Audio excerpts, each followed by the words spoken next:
Sejam bem-vindos a mais uma aula de Geologia Urbana e Ambiental e seguimos no longo tema Processos Geodinâmicos. Essa é a nossa terceira aula, sobre processos geodinâmicos. Nas duas anteriores, nós falamos um pouco sobre desastres naturais, a definição de processos geodinâmicos e sobre os processos erosivos. Então, nesta aula, a gente vai abordar algumas características sobre movimentos de massa. Os movimentos de massa representam os processos geodinâmicos de maior problemática no Brasil, que vai causar um grande número de afetados, de mortes, de danos. Então, eles precisam ser bem estudados e bem entendidos. E o que são movimentos de massa? Os movimentos de massa eles são considerados processos relacionados a deslocamentos descendentes de solos. Não só solos, mas rochas também em encostas e por ação gravitacional. E os movimentos de massa eles vão ser classificados e subdivididos de acordo com as características do movimento, conforme o material envolvido no deslocamento e também na geometria do deslocamento das superfícies de ruptura. Tem-se os rastejos e eles são caracterizados, eles têm vários planos de deslocamentos, então eles não têm uma geometria definida.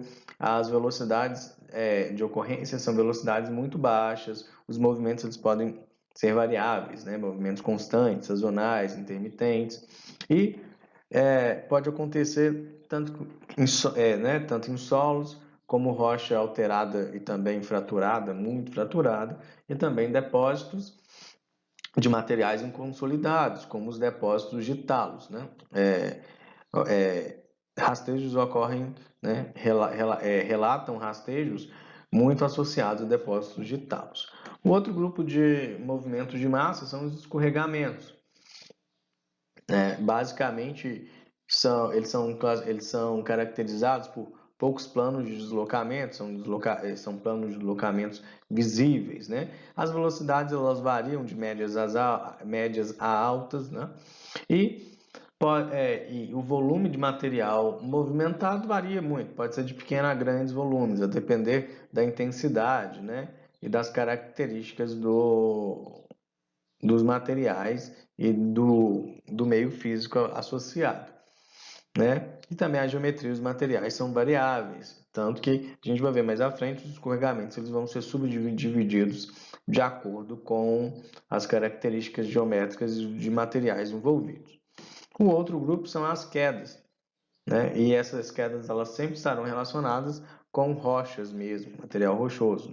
Então não existem planos de deslocamento, então não vai haver um plano de ruptura, de verdade. Os movimentos podem ser tanto em queda livre e também em plano inclinado. Geralmente as velocidades são muito altas, também ocorrem em volumes variados, de pequeno a médios, e a geometria também é variável.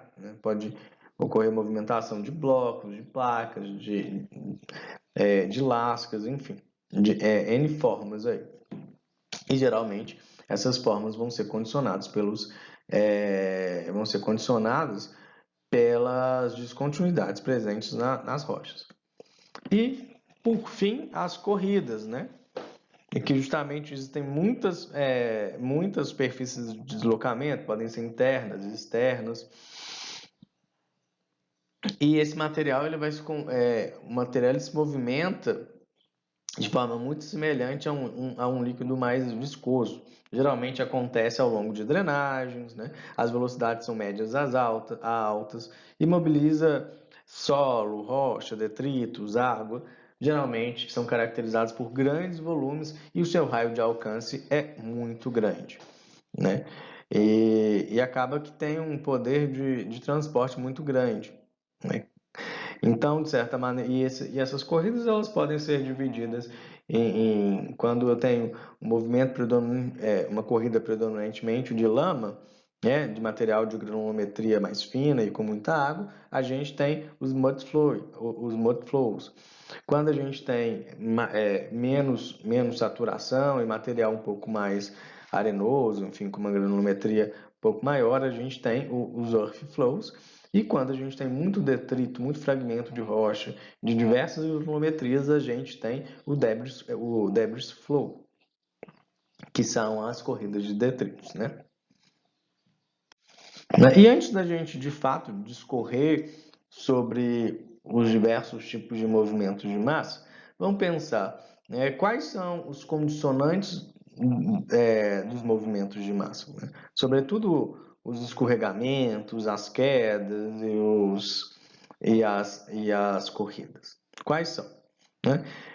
De antemão, a gente já pode adiantar que são dois grandes grupos: os condicionantes naturais e os condicionantes antrópicos. Quando a gente pensa em condicionante natural, a gente está pensando naquelas características que são intrínsecas aos materiais, né? aos materiais, como solos e rochas, e são intrínsecas do ponto de vista. Essas características, né? Elas vão condicionar diferentes movimentos de massa de formas diferentes, justamente porque, né, existem diferentes tipos de rochas e cada tipo de rocha tem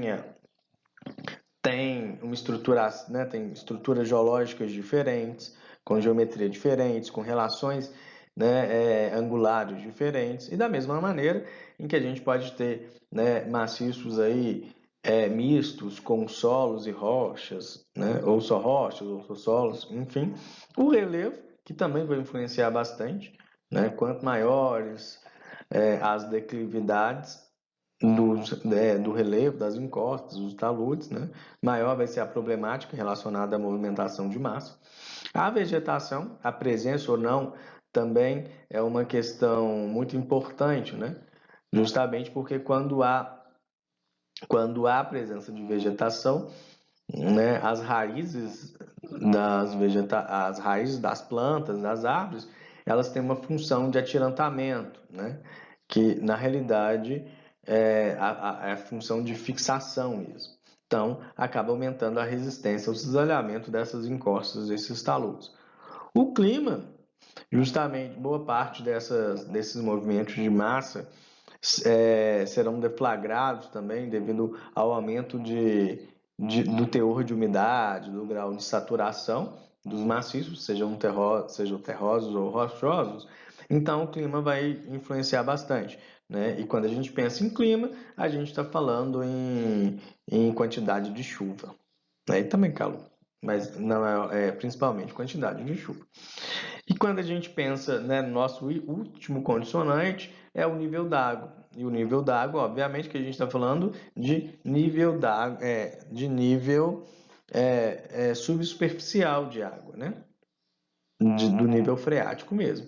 Se ele está mais, né, se tem maior ou menor, ele está mais ou menos profundo e, consequentemente, o nível d'água vai interferir com a variação, né, com a variação das poropressões, das pressões negativas, que é a pressão exercida pela água.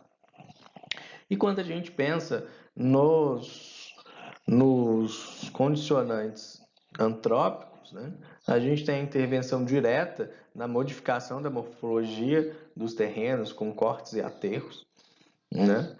Então, cortes e aterros podem deflagrar, podem instabilizar encostas. O próprio desmatamento, que com o desmatamento a gente desprotege o solo, né? E consequentemente, como eu tinha dito, se a gente remove a vegetação, a gente por vezes pode também remover aí a capacidade de fixação, né? De fixação mais profunda dessas plantas nessas encostas.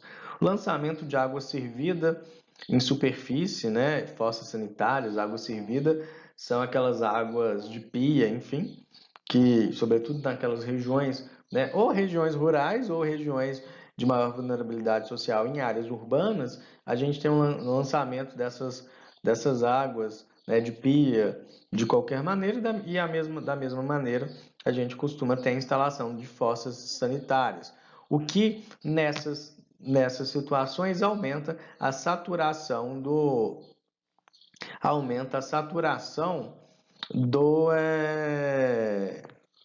solo, né, naquela região, que pode deflagrar aí movimentos de massa. E é interessante porque isso a gente está pensando do ponto de vista, essa deflagração do movimento de massa, né, pela a questão da presença das fossas sanitárias, pensando do ponto de vista de desestabilização da encosta, né? Mas qual é um problema? E agora vocês cliquem aí no link que vai estar na descrição do vídeo e me indiquem qual vai ser o problema que está associado, né, com a presença de fossas sanitárias. Qual o problema geoambiental que a presença de fossas sanitárias pode gerar? Bom, e por fim, a questão de lixo e entulho, né? Que lixo e entulho, além de aumentar o peso em relação às encostas, também, inevitavelmente, vai acumular umidade. Então, inevitavelmente, a mistura desses diversos condicionantes vão deflagrar movimentos de massa de diferentes proporções, diferentes geometrias, velocidades. E, né, a gente tem que entender a dinâmica de cada tipo de movimento, né, e também entender e fazer um inventário importante de quais são os agentes que estão envolvidos, né? Quais são os condicionantes que estão envolvidos na ocorrência de um movimento de massa. Além dos condicionantes, a gente também pode falar sobre, né, os agentes e as causas dos movimentos de massa. E como que a gente pode, né, distinguir causa de agente? Basicamente, a causa de um movimento de massa vai ser a maneira pela qual atua um determinado agente. Então, de certa maneira, a gente pode dizer que a causa é a expressão do agente, beleza? Então, os agentes, né, segundo Guidicini e Nibel, 76, que é bem um clássico sobre estabilidade de escavações, os agentes predisponentes, eles dizem respeito às características que são naturais e intrínsecas aos terrenos, né?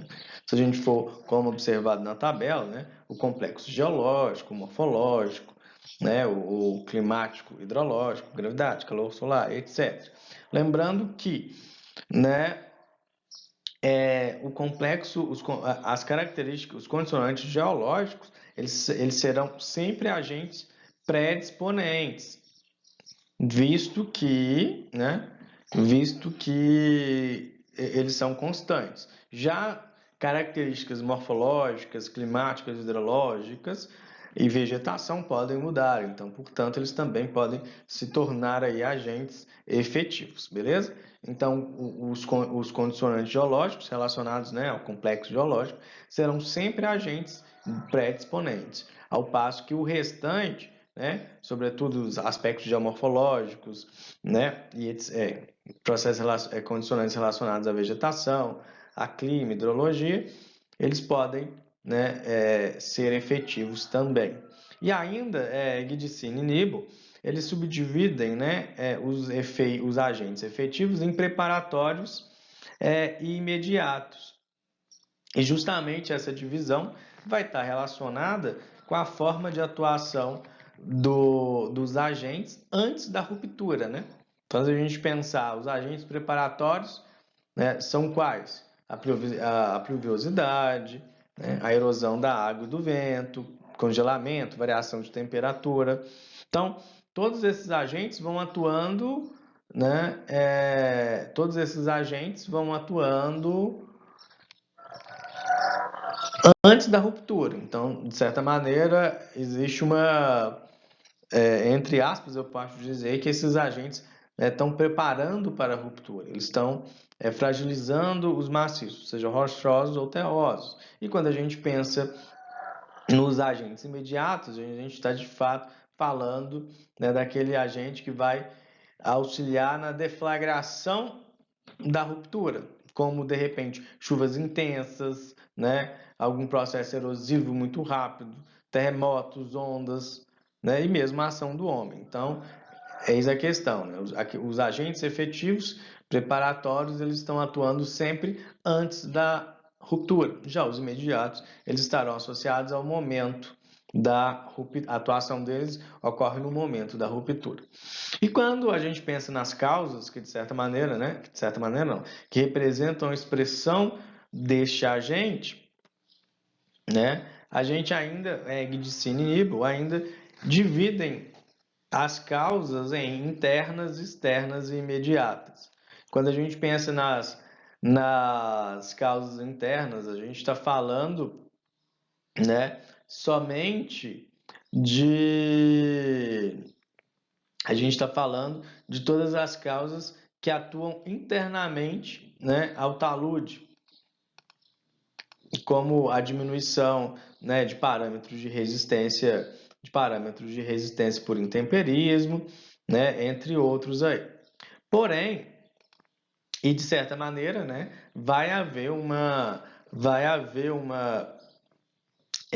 essas causas, elas serão as internas, serão responsáveis pelo colapso sem que haja modificação nas condições geométricas do talude.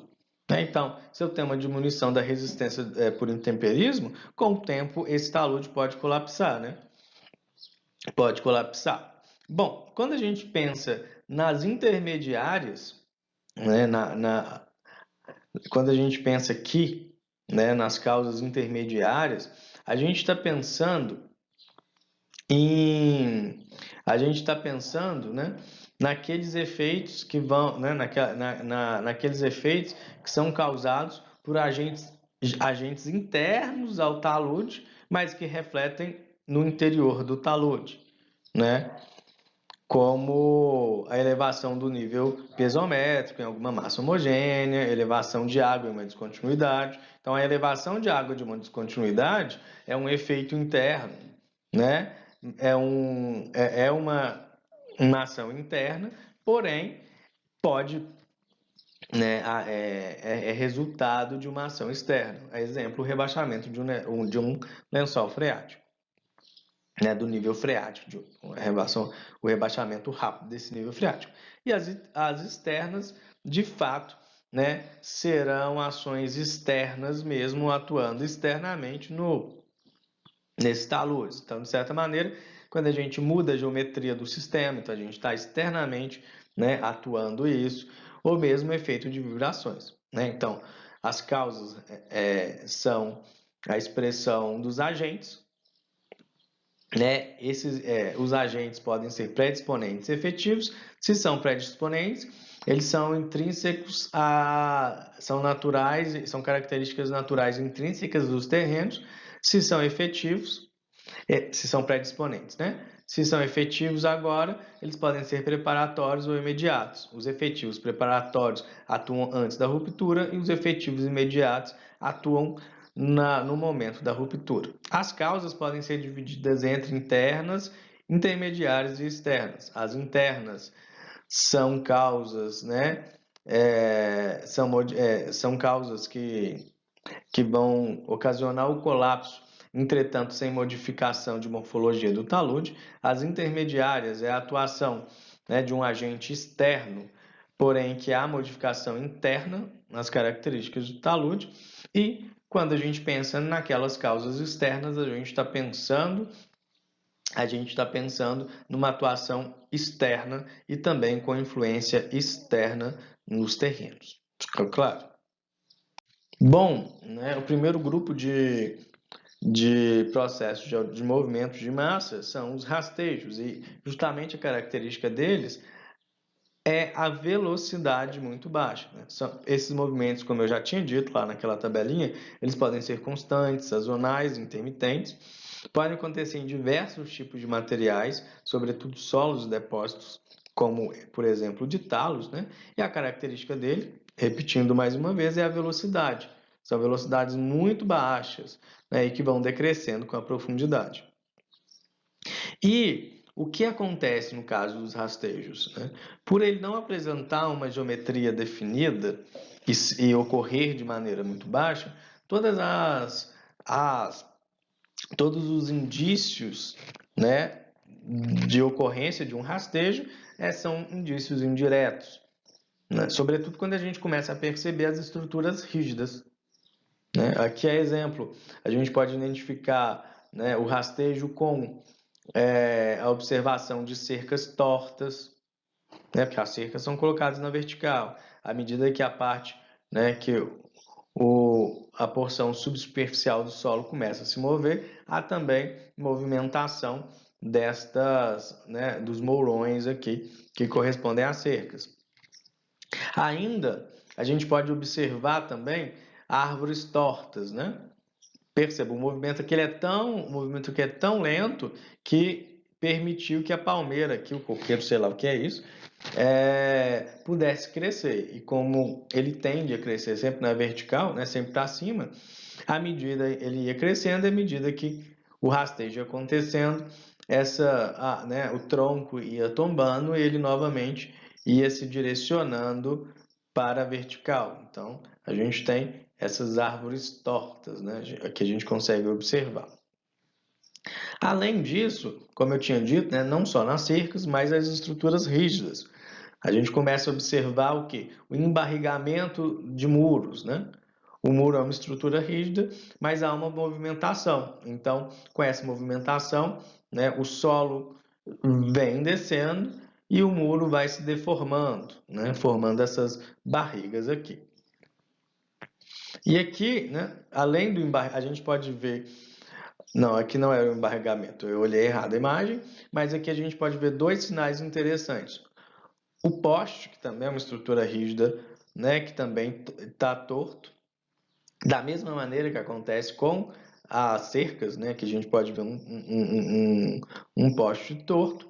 Só que tem uma outra questão interessante nessa figura, que é a ocorrência dos degraus de abatimento, que é inevitável. Há massa se movendo, né? Então, se essa massa está se movendo ladeira abaixo, é óbvio que vão surgir esses degraus de abatimento, né? Que houve uma movimentação aqui. Essa movimentação é lenta, esses degraus de abatimento aparecem lentamente e são grandes indícios dessa movimentação. Deve ficar atento que degraus de abatimento podem acontecer em outros casos, né? Mas os degraus de abatimento associados a outros indícios vão indicar a ocorrência de rastejos. Então, aqui é só um outro, né, ainda continuando falando dos rastejos, que a gente ilustra que essas diversas superfícies, né, de movimentação com uma geometria indefinida.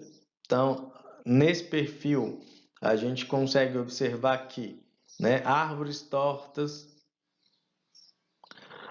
os degraus de abatimento devido à movimentação. Geralmente, nessas situações, aqui nessas regiões, ocorre a surgência de água, né? Porque, querendo ou não, aqui torna-se uma porção um pouco mais fluida. E eu tinha citado as trincas o embarrigamento, mas em algumas dos muros, mas em algumas estruturas rígidas como casas e arrimos, a gente pode observar também trincas, né? Aqui é um grande degrau de abatimento, né? Percebam, tá sem escala, mas deve ter que uns 40, 50 centímetros de altura nesse degrau de abatimento. Aqui, né, é mais um exemplo no horizonte, essa encosta de uns degraus, mas é importante lembrar o seguinte, gente, observar o seguinte, olha bem, de longe parece até aquele caminho de gado, né? Só que um degrau de abatimento é bem diferente de um caminho de gado, porque o caminho de gado, né, o gado também tende a caminhar ali pelas curvas de nível, porém ele passa compactando, né? E à medida que ele compacta, ele também pede naquela direção que nasça alguma grama. Então é sempre bom olhar de longe, mas tem que ir de perto para observar isso. E aqui um outro exemplo, né, da fundação de uma casa trincada, né, e levemente ondulada. Bom, como eu tinha dito, os escorregamentos também ditos deslizamentos, né, são caracterizados por planos de deslocamento definidos, as velocidades variam de médias às altas, e a geometria e o material envolvido é variável. E justamente para subclassificar, para classificar os escorregamentos e deslizamentos, a gente vai se basear na geometria, nos materiais envolvidos no movimento, né? Quando a gente pensa numa movimentação de massa, num escorregamento, cuja superfície de ruptura é circular, né? É convexa, né? É côncava. A gente vai classificar esse movimento como escorregamento circular ou rotacional. Quando a gente tem a movimentação, né, de uma cunha de material, seja solo ou rocha, e essa cunha ela é definida, né, delimitada pela interseção de duas superfícies de descontinuidades, né? Então, existem duas superfícies, né, relativamente planas que se interceptam e formam a cunha, né? E essa movimentação se dá segundo a linha de interseção, chamaremos o escorregamento de escorregamento em cunha. E, né, por fim, quando a gente tem um escorregamento em que a superfície de ruptura, né, a superfície de movimentação do material é plana, né, e a gente vai ver alguns aspectos mais detalhados à frente, a gente vai classificar esse escorregamento como escorregamento planar ou translacional, ok? Aqui é um exemplo de um escorregamento planar. Aqui são filitos da formação cercadinho, que é do quadrilátero ferrífero, né? Eu imagino, fui eu que tirei no meu mestrado, eu imagino que essa foto aqui tenha sido ali entre Sabará e acima, enfim, né? A sul de Belo Horizonte. Bom, então aqui a gente tem esse movimento de massa aqui, a gente percebe que o material é o quê? É um material rochoso, né? São os filitos que escorregaram. E o plano de ruptura foi esse aqui, né? Que vocês estão vendo. Não só o plano de ruptura e o plano de deslocamento, né? E esse plano de ruptura corresponde a uma descontinuidade geomecânica, né? Uma descontinuidade. Um plano em que houve o colapso do maciço, visto que é um plano, uma direção de menor resistência mecânica. E justamente esse plano de ruptura é paralelo à foliação dessas rochas, né?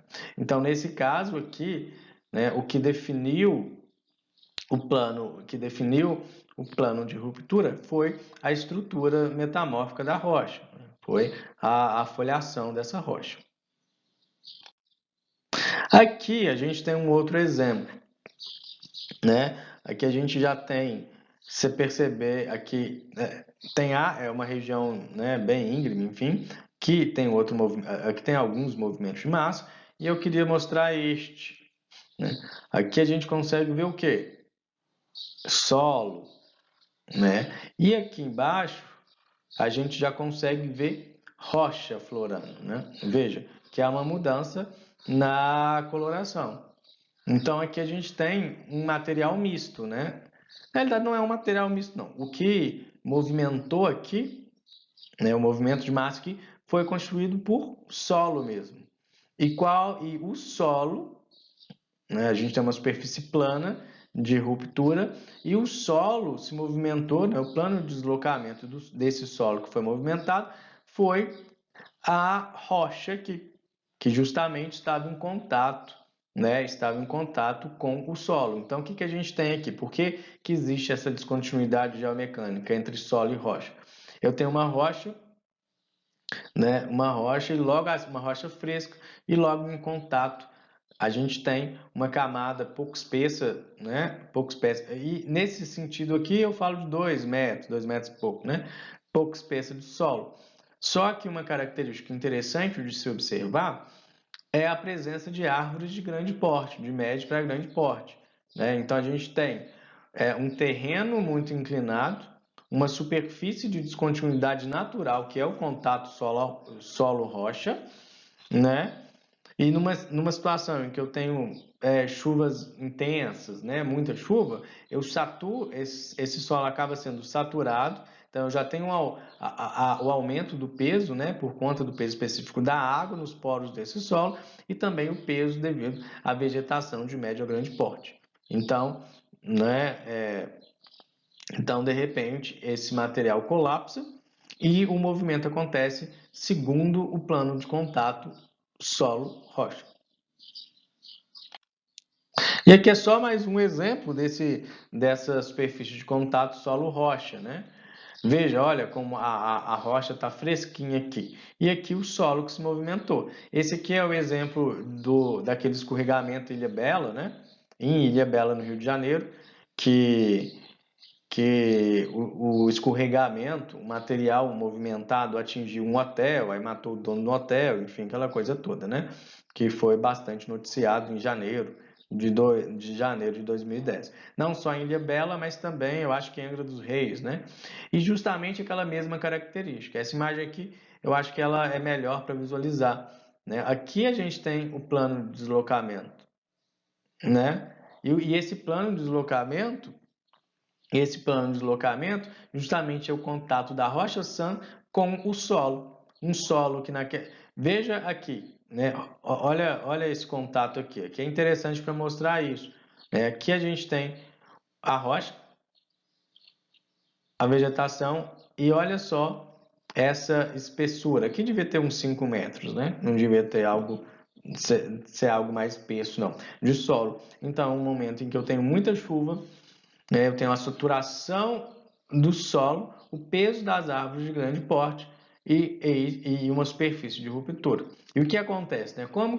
Como houve a redução da resistência ao cisalhamento nesta superfície?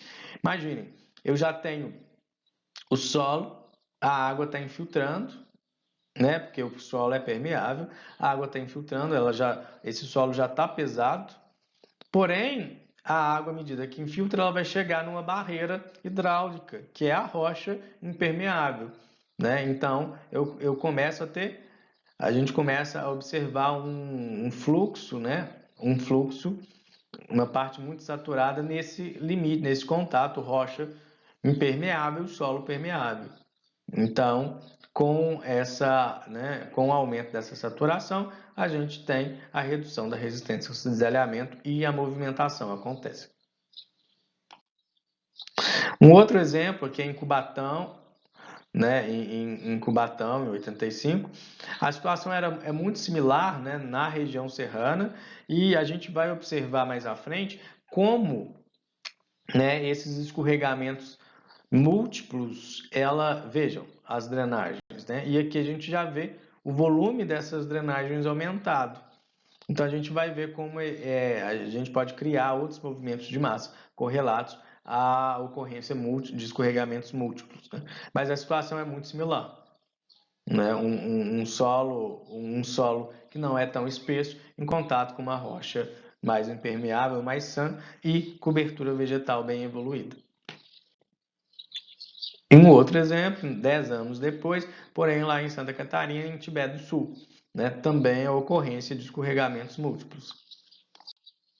Agora, a gente chega, né, aos escorregamentos rotacionais. O anterior foi planar ou translacional e agora a gente está nos rotacionais, em que, né, eu tenho uma superfície côncava, né, de uma superfície côncava, como se fosse uma colher, e é visivelmente circular. Aqui, geralmente, a tendência dos escorregamentos circulares é que eles ocorram em materiais com uma maior homogeneidade, né? Sem variações de materiais, com comportamentos mecânicos diferentes, como a gente observou nos escorregamentos planares, né? Então, geralmente, os escorregamentos circulares vão acontecer em solos, né, justamente por serem mais homogêneos. Mas é óbvio que a gente vai ver, né, isso é claro, isso é claro, e a gente vai ver mais à frente, que a depender da nossa escala de observação, né, de repente a gente está pensando em um maciço rochoso extremamente fraturado, com diversas, né, descontinuidades seccionando esse maciço, a gente também começa a perder a característica de anisotropia, né, que vem devido à ocorrência dessas continuidades, porque o grau de fraturamento é tão grande que ele começa a comportar-se de maneira isotrópica, mais homogênea, né? Então, de certa maneira, em taludes, em massas rochosas muito fraturados, pode ocorrer também, pode-se observar também esses escorregamentos circulares. Né? Aqui mais um exemplo, a gente consegue perceber, né, a superfície, não só a cicatriz na interseção com o terreno, mas também na própria superfície de ruptura de movimentação. E aqui é um exemplo de um escorregamento circular bem grande, né? Bem grande. A gente percebe que ela colapsou, interferiu na estrada aqui em cima e também atingiu a cidade, né, a comunidade logo aqui embaixo. Quando a gente fala, né, agora nos escorregamentos em cunha, a gente necessariamente precisa ter a interseção de dois sistemas de descontinuidades para que haja a formação da cunha. Aqui a gente está, aqui foi o que tirei também, também são os filitos do quadrilátero ferrífero, também são os filitos do quadrilátero ferrífero, e que a gente está em rio acima, né? Eu gosto dessa foto porque ela ela é dúbia, né? Ela tem pegadinha. Que por um lado, se você observa aqui, né, a gente diria, ah, não, isso aqui é um escorregamento planar, com certeza, sobretudo quando a gente observa, né, isso aqui. Porém, se a gente começa a analisar essa porção aqui, né, a gente observa o seguinte, que a gente tem esse plano aqui, esse plano de foliação, e a gente tem essa outra descontinuidade, né? Então, isso aqui, essa descontinuidade intercepta esta direção de descontinuidade, né? E o mesmo a gente, então aqui tem, né, então esse bloco solapor, porém aqui a gente consegue ver de forma mais evidente, né?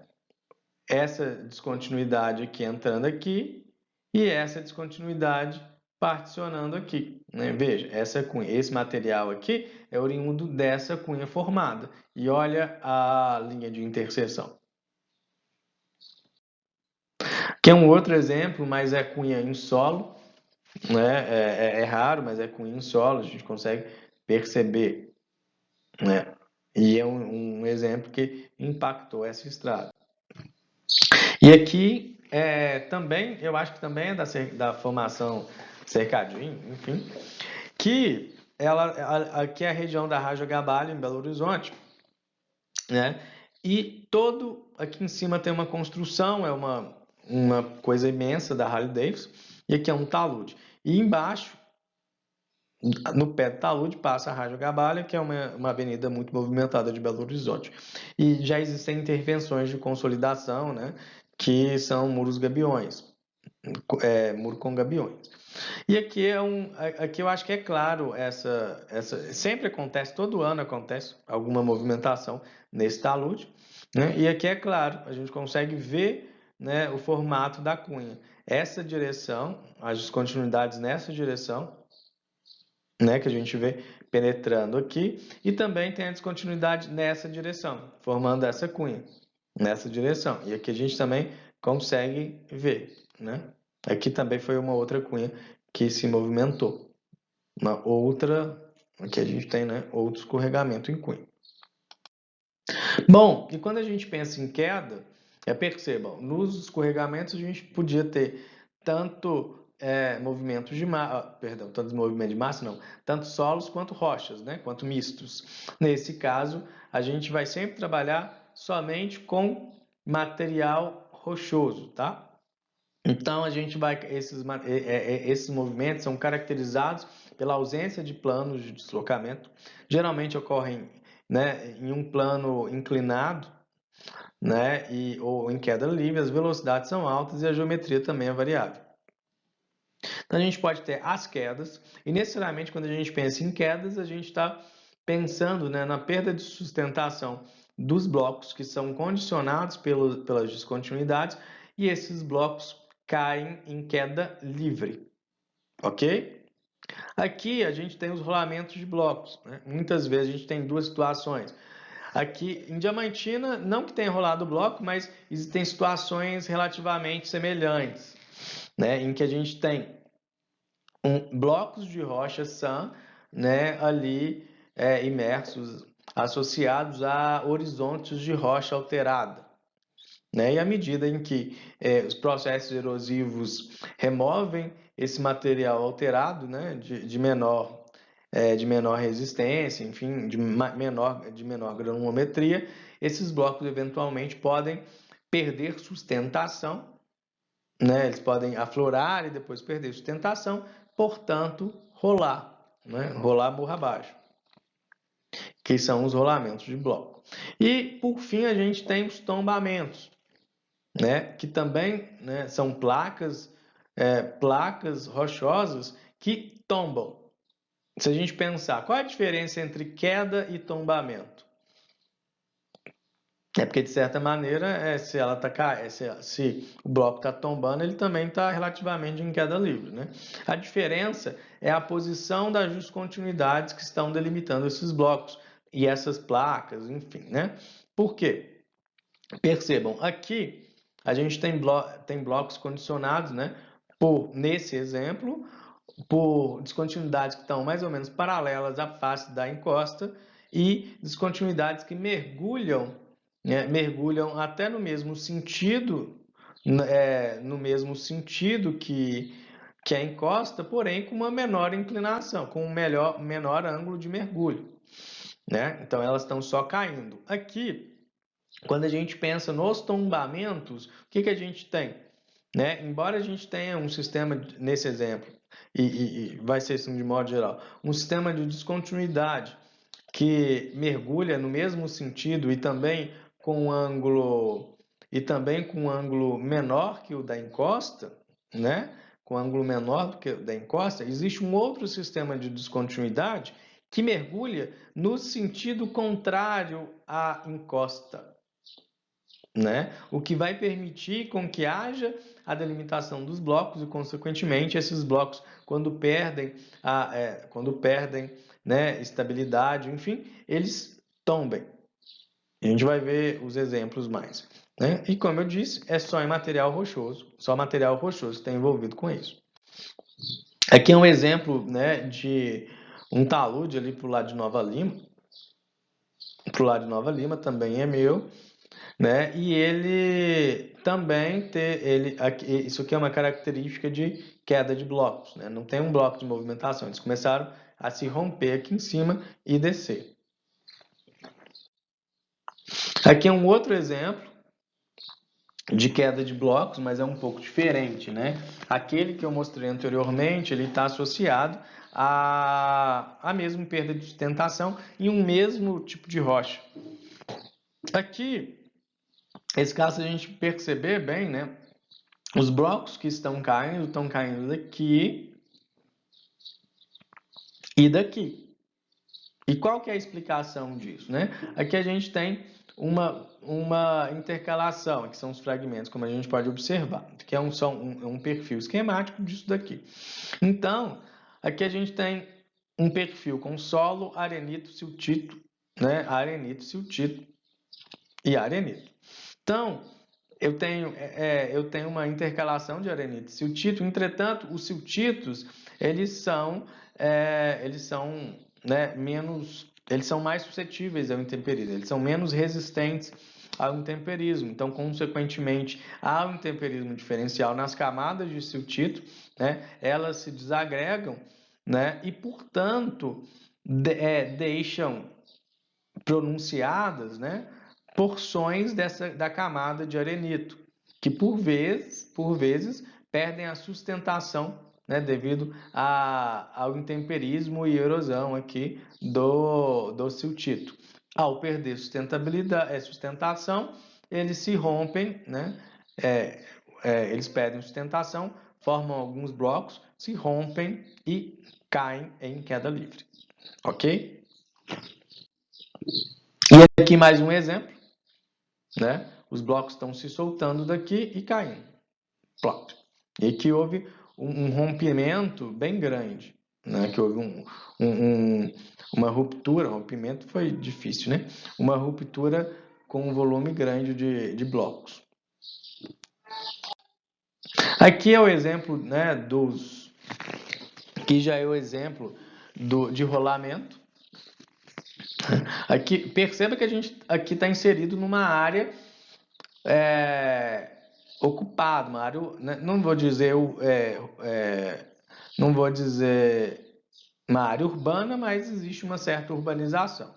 A gente pode até ver que tem uma piscininha, enfim, casa em cima do morro e casa no meio do morro e casa no pé do morro. Então percebam o risco de atingimento que essas casas aqui têm. Daí a gente observa também que houve a movimentação do bloco. Aqui já existiam alguns blocos, né? Este bloco que desceu, ele perdeu sustentação e rolou, né? Isso aqui é uma parte da foto. Então, se ele atinge alguma casa, ele vai destruir a casa e vai, né? Então, isso aqui é uma situação de risco geológico, né? Ainda a gente não está trabalhando com a questão de graduação, de graduar esse risco, né? Se é baixo, se é alto, enfim. A gente tem que olhar outros critérios, mas isso é uma situação de risco geológico. Tem uma situação potencial com, né, elementos de algum grau de vulnerabilidade que podendo ser atingido por eles. E aqui é o exemplo, aqui é a parte de baixo dessa encosta, em que o bloco rolou, né? Porque eu falei que era parte da figura, o bloco rolou e destruiu essa casinha aqui. Veja o tamanho da casa e o tamanho do bloco, né? E aqui eu realmente não sei dizer se teve um dano à propriedade, né? Eu não sei se teve perda de vida ou alguém machucado. Mas perceba o problema. Aqui uma outra situação, é uma região, eu não sei de onde é essa foto, tá? Mas é uma região, a gente percebe que é uma região, né, bem de serra, enfim, que olha o tamanho do bloco que rolou. Ele rolou, ele derrubou árvores, né? E ele parou no meio da estrada aqui da rodovia. A gente percebe que é uma região de relevo bastante íngreme, né? Porque esse bloco rolou e desprendeu de algum lugar e veio até aqui. E aqui a gente tem, para a estabilização e construção da estrada, a gente já pode observar, né, uma cortina atirantada aqui, para justamente segurar o aterro, ou enfim, ou o material, né, que foi compactado aqui para a construção dessa estrada. Aqui agora a gente tem um exemplo de tombamento, né? Como eu disse, veja, eu tenho um sistema de, ok, né? Encosta está aqui, mais ou menos. Aqui tem uma pessoa. A gente consegue ver que existem sistemas descontinuidades que estão mergulhando no mesmo sentido, porém, né, com ângulo com menor ângulo de mergulho, porém a gente também observa, né, quase subverticalizado esse sistema de descontinuidade, porém ela mergulha ainda contrariamente à encosta, ao talude, né, o que permite que haja, quando desestabilizado, que haja essa movimentação e o bloco tombe. E aqui é claro, né, não tem uma foto muito melhor dessa, mas eu gosto muito porque eu acho que peguei de um material da Unesp lá de 99, mas eu acho que é uma foto muito representativa este bloco aqui. E por fim, as corridas, né? E agora correndo para o final da aula, porque eu já estou falando há um bom tempo, imagino que vocês estejam cansados de mim. Bom, as corridas elas vão ser caracterizadas pelo extenso raio de alcance, né? Mesmo nas áreas planas, o movimento é muito semelhante a um líquido viscoso. O desenvolvimento geralmente acontece ao longo de drenagens e ela consegue mobilizar água, rocha, detritos, né? E obviamente água. E a grande característica dela é a velocidade em que ela se desenvolve. Aqui é um exemplo, já vou colocar as duas imagens. Aqui é um exemplo de uma corrida aqui é um exemplo de uma corrida ao longo de uma drenagem, né? De uma corrida de detritos, né? E olha a capacidade, o poder de carga, né? O poder de carregar material que esse fluxo teve, né? Aqui é um bloco que esse fluxo, né? Que essa corrida arrastou, carregou. Então, consequentemente, se ela consegue carregar blocos deste tamanho, ela tem um poder destrutivo também muito grande, né? E só para ficar evidente, caso vocês não tenham visto, né, a questão da relação do tamanho do bloco, aqui é uma pessoa. Isso aqui é uma pessoa de chapéuzinho. Não sei se vocês conseguem observar. Então, é um bloco muito grande. Então, imagine a força dessa movimentação, né? Aqui é um exemplo de Lavrinhas em 86, lá no Vale do Paraíba, que também, né, e eu coloquei não que dê para ver o movimento de massa, a corrida, né, mas eu queria fazer uma relação com aqueles escorregamentos múltiplos, né, que esse caso aconteceram os escorregamentos múltiplos, como a gente pode ver. E o que acontece? Né, como essa região aqui é uma região serrana, né, com muita serra e muitos vales encaixados, e as corridas, obviamente, elas estarão muito relacionadas ao longo dessas drenagens. Imagina, em um período bastante chuvoso, em que já se tem, né, uma grande pluviosidade e, consequentemente, um volume de água maior nas drenagens, inicia-se vários escorregamentos que, obviamente, que eles, para ser considerado um movimento de massa, ele tem que ser descendente, né? Obviamente que a massa não vai subir, é óbvio. Bom, mas todo o volume desse material que chega, né, nas drenagens, associado já ao aumento do nível de água, acaba gerando um material viscoso com grande capacidade de carga e ladeira abaixo, com um grande potencial destrutivo, né? Então, aquela foto anterior era o momento da deflagração, né? Os movimentos de massas múltiplos que alimentaram essa corrida, e aqui o resultado da corrida, né? Dessa corrida de lama, de detritos, enfim. E só para a gente, né? Aqui a gente consegue ver também alguma movimentação leve, mas o que realmente alimentou essa corrida foram os múltiplos escorregamentos nas porções a montante, né? Nas porções a montante. E só para a gente tentar entender o impacto disso, aqui em vermelho a gente tem uma casinha, né? E perceba o impacto, basicamente, né? Essa casinha poderia ter sido arrastada. Aqui um exemplo, né, que não está relacionado aos múltiplos escorregamentos, mas foi em Brumadinho em 2019, né, em decorrência à ruptura da barragem.